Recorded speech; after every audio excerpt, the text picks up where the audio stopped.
ना का मतलब ना है। चाहे फिर कोई भी आपसे डरा धमका कर काम करवाए या फिर आपकी तारीफ करके आपसे काम निकलवाए।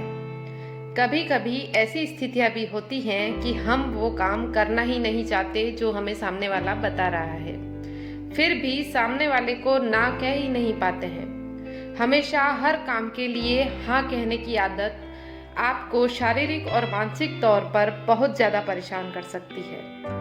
आप हमेशा सबकी हेल्प करना चाहते हैं, अच्छी बात है, लेकिन क्या खुद को परेशान करके दूसरों की हेल्प करना सही है? खुद की हेल्थ की परवाह किए बिना दूसरों के सारे काम करते ही जाना और उनके काम करने के लिए हाँ ही कह देना ठीक है क्या? एक उदाहरण लेते हैं। आपका दोस्त आपको उसके साथ घूमने जाने के लिए कहता है। आप जाना नहीं चाहते हैं, लेकिन आपको आदत नहीं है ना बोलने की, तो आप उसके साथ चले जाएंगे। फिर क्या होगा? फिर आप जब तक घूमेंगे तब तक आपको यही लगेगा कि क्यों घूमने आए हैं, और जब आप घर आएंगे तो फिजिकली तो थक ही चुके होंगे और मेंटली भी थक जाएंगे कि क्यों गया, मैं मना कर देता, मुझे नहीं जाना था, क्यों मैं ऐसा करता हूँ या करती हूँ कि मैं ना नहीं कह पाती सामने वाले को। ये तो एक सिचुएशन है, ऐसी कई सारी सिचुएशंस आपके सामने आती होंगी। आप क्या करोगे कि जब भी ऐसी कोई सिचुएशन आपके सामने आती होगी तब आप इरिटेट हो जाते होंगे, और ये सारी इरिटेशन किसके ऊपर उतरती है? अपने घर वालों पर, या फिर आपके घर वाले आपको अगर कोई काम बता रहे हैं और आप ना नहीं कह पा रहे हैं उस काम के लिए, तो फिर उसकी इरिटेशन पूरे घर में दिखेगी, एक नेगेटिविटी की तरह चलती रहेगी। इस सारी सिचुएशन में अगर आपके घर वाले या आपके करीबी साथ नहीं है आपके, और आपने किसी और को हाँ कही है, तो भी आप घर पर आकर या आपके जो भी करीबी है उन पे इरिटेट होते रहेंगे, उन पर गुस्सा करते रहेंगे। तो ये जो ना कहने की आदत नहीं है ना आपको, ये आपको बहुत परेशान कर सकती है, मेंटली भी और फिजिकली भी। और अगर आपको ये आदत है तो आप इस बात से बहुत अच्छे से रिलेट कर रहे होंगे। आपकी आदत की गलती है नहीं, ऐसा नहीं है कि है ना आपकी गलती है, ऐसा भी नहीं है कि आपको हर बात में हाँ कहने की आदत है, ये गलती है। बस गलती क्या है? अपनी आदत की गलती है। लाख कोशिश करने के बाद भी आप किसी को ना नहीं कह पाते हैं और सारा बोझ अपने ऊपर ले लेते हैं। ऑफिस में कोई काम है और किसी ने आकर आपको काम बता दिया, तो आप वो काम करने के लिए उनको हाँ कर देंगे कि ठीक है मैं ये काम कर लूँगा या कर लूँगी। उसके बाद आपको लगेगा कि आपका अपना काम है, उसके बाद आपको उस व्यक्ति का काम भी करना है, अपने ऊपर आप बर्डन ले लेंगे और झिझकते रहेंगे, परेशान होते रहेंगे। तो क्या ऐसा करना सही है? किसी को ना बोले बिना ये सारे काम अपने ऊपर ले लेने और हाँ कर देना क्या सही है? तो आज जब ये वीडियो खत्म होगा तब आप 100% ना कहना सीख जाएंगे। बस जो आदतें बता रही हूँ आपको, उन पर गौर कीजिए और उन आदतों को अप्लाई कीजिए। तो नंबर 1 आदत है आपकी, या फिर इसको अपने जिंदगी में अप्लाई करना शुरू कर दीजिए, खुद को परेशान करना बंद कर दीजिए। अब आपकी ये आदत है कि आप किसी को ना नहीं बोल सकते हैं। तो इससे क्या होता है? जब आपको कोई काम करना नहीं होता है तब भी आप उस काम के लिए दूसरे को हाँ कर देते हैं और फिर परेशान होते रहते हैं। तो क्या ये सही है? इसलिए ना कहना बहुत जरूरी है, क्योंकि आप सिर्फ और सिर्फ खुद को परेशान कर रहे हैं। अगर आज आपने पूरे दिन बहुत काम किया है और आप थक चुके हैं, फिर भी किसी ने आकर आपको काम बता दिया है और आपने ये आदत है आपकी कि मैं ना नहीं कह सकता या ना नहीं कह सकती, तो आपने उस काम के लिए हाँ कर दी और खुद को परेशान कर दिया है। अब आपसे वो काम भी नहीं हो रहा है, आप थकान भी महसूस कर रहे हैं, आप मेंटली भी परेशान हो रहे हैं, आप फिजिकली भी परेशान हो रहे हैं, और ना वो काम आप सही से कर पाएंगे। तो इससे अच्छा होता कि आप उस काम के लिए उन्हें आप कह सकते थे, जिन्होंने भी आपको काम दिया, कि आज मैं थोड़ी थकी हुई हूँ या थका हुआ हूँ, आज ये काम मुझसे नहीं हो पाएगा। तो सबसे पहले तो आप खुद को परेशान करना बंद कर दीजिए। आप खुद को परेशान करते रहेंगे सबको हाँ हाँ कर करके, और आप ना तो वो काम कर पाएंगे, नहीं आप कुछ और चीज कर पाएंगे, ना ही रेस्ट हो पाएगा, ना ही काम हो पाएगा। तो खुद को परेशान करना बंद कीजिए कि मैंने उस समय हाँ क्यों नहीं की, मैं ये काम कर सकता था या कर सकती थी, ऐसा सोचने के बजाय सोचिए कि आज मैंने बहुत काम कर लिया है, मैं और काम नहीं करना चाहती। या फिर आज अगर आपने कोई काम नहीं भी किया है लेकिन आपका मन नहीं है वो काम करने को, तो खुद को परेशान करना बंद कर दीजिए और हर बात में हाँ कहने की कोई ज़रूरत नहीं है। दूसरा पॉइंट है, किसी को भी हाँ कहने से पहले उसके इरादे ज़रूर समझिए आप।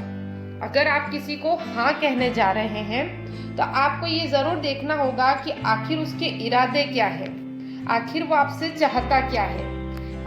हम कई बार ऐसा कर लेते हैं कि हम खुद ही परेशान होते रहते हैं, या फिर ऐसे कोई प्रोफेशनल वर्ड होता है हमारा, जो प्रोफेशनल वर्ड्स होते हैं उसमें हम ऐसा बहुत देखते हैं कि जब लोग आपका गलत फ़ायदा उठाते हैं। गलत फ़ायदे का मतलब है आपके जो बड़े होते हैं वो आपको ज़्यादा से ज़्यादा काम दे देते हैं और वो देखते हैं कि इसका जो है काम तो ये करता ही है या करती है, और इसके ऊपर अगर और काम डाला जाए तो ये भी ये कर लेंगे, ना नहीं कह पाएंगे।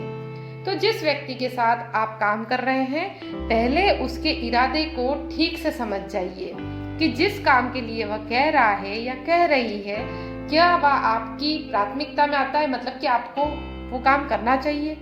ऐसे में आप बहुत आराम से कह सकते हैं कि आप उस काम को कर देंगे पर थोड़ा टाइम लगेगा, और अगर वाकई काम आपके यानी कि आपके ऊपर है, आपके पद के अनुसार है, आपकी जिम्मेदारी का हिस्सा है, तो फिर आप उसके लिए हाँ कहिए। अगर नहीं है तो आप निश्चित कारण बताकर इसे करने से स्पष्ट रूप से मना कीजिए कि ये काम अभी नहीं हो पाएगा, मेरे पास में बहुत सारा काम है, अगर मुझे टाइम मिला तब मैं ये काम कर दूंगा या कर दूंगी, वरना मुझसे नहीं हो पाएगा। तीसरा पॉइंट है, जवाब दें मगर प्यार से। देखिए, हम जवाब तो दे सकते हैं, ज़रूरी नहीं है कि हर बार जवाब हम ऐसे रूडली ही दें, उसे यही कहे कि अरे मुझसे तो नहीं हो पाएगा, तुम्हारे जो देखना है देख लो, इस तरीके से जवाब नहीं। आप उनको विनम्रता से कह सकते हैं कि आप मुझसे इस काम की उम्मीद अभी मत रखिए, अभी मैंने बहुत सारा कुछ किया हुआ है, या फिर अभी मेरी ये काम करने की इच्छा नहीं है, अभी मेरी इच्छा तुम्हारे साथ घूमने आने की नहीं है, अभी मेरा मन ये सब नहीं है, अभी मैं थोड़ा थका हुआ महसूस कर रहा हूँ, या फिर अभी मैं रिलैक्स करना चाहती हूँ या चाहता हूँ। ऐसा कुछ आप बोलकर उन्हें जवाब दीजिए ताकि उन्हें भी बुरा ना लगे। और अगर परिवार के बारे में है तो आप इसी तरीके से बात कर सकते हैं, क्योंकि फैमिली के ऊपर अक्सर हम सिर्फ जल्लाते हैं, दूसरों के काम कर करके अपनी फैमिली पर आकर गुस्सा निकालते हैं कि मैंने तो इतना सब कुछ कर लिया। तो जवाब दीजिए मगर प्यार से।